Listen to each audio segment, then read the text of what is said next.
guys, it's Monday here in Practice Makes Pros, and this week I'm going to be talking about my ideal reading scheme. What I mean by this is the ideal reading scheme I think children should use.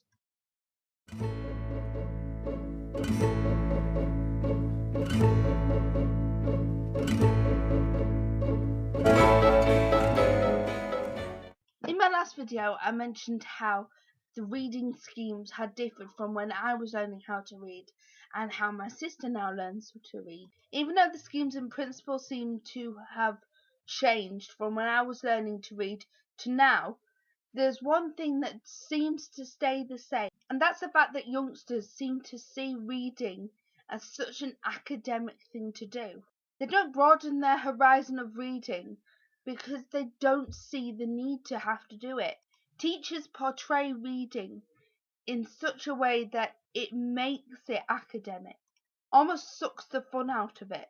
I mentioned in one of my previous videos that I didn't start reading properly until I was introduced to Harry Potter in middle of secondary school. That's because I was stuck in that mindset that reading meant nothing, that reading was just something you did for academia. So I think if I was tasked with the role of creating the reading scheme, I would make sure that the children read something which had a bit more imagery in it. The one thing I find with the Biff, Kip and Kipper books and the books that Charlotte's reading in school is that they're very dull and boring, and it's one line like the dog went into the hut. It's not very imaginative. It's not really telling a story. For a book to be imaginative, it doesn't need to be complicated. You can get a book with imagination in it without having to write complicated sentences.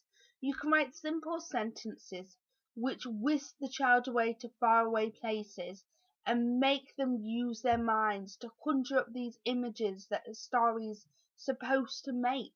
You don't need to use fancy words or anything crafty.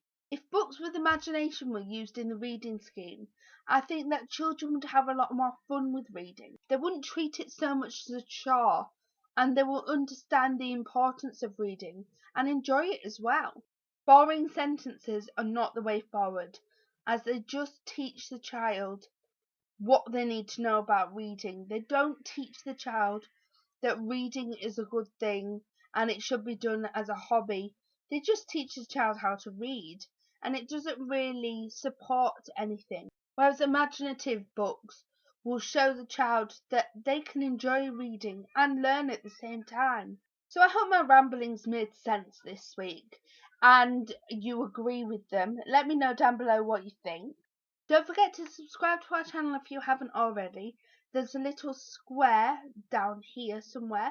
If you click on that, that will take you into our channel, and you can subscribe to Practice Makes Pros, and our personal channels are on there as well. Don't forget to check back on Wednesday for Ali's video. However, you won't receive a Friday video for a while, as due to circumstances out of her control, Tracy's taken a break from YouTube. At the moment, we're not sure how long Tracy will be away for, but hopefully she'll be back with us soon. And don't forget, Practice Makes Pros.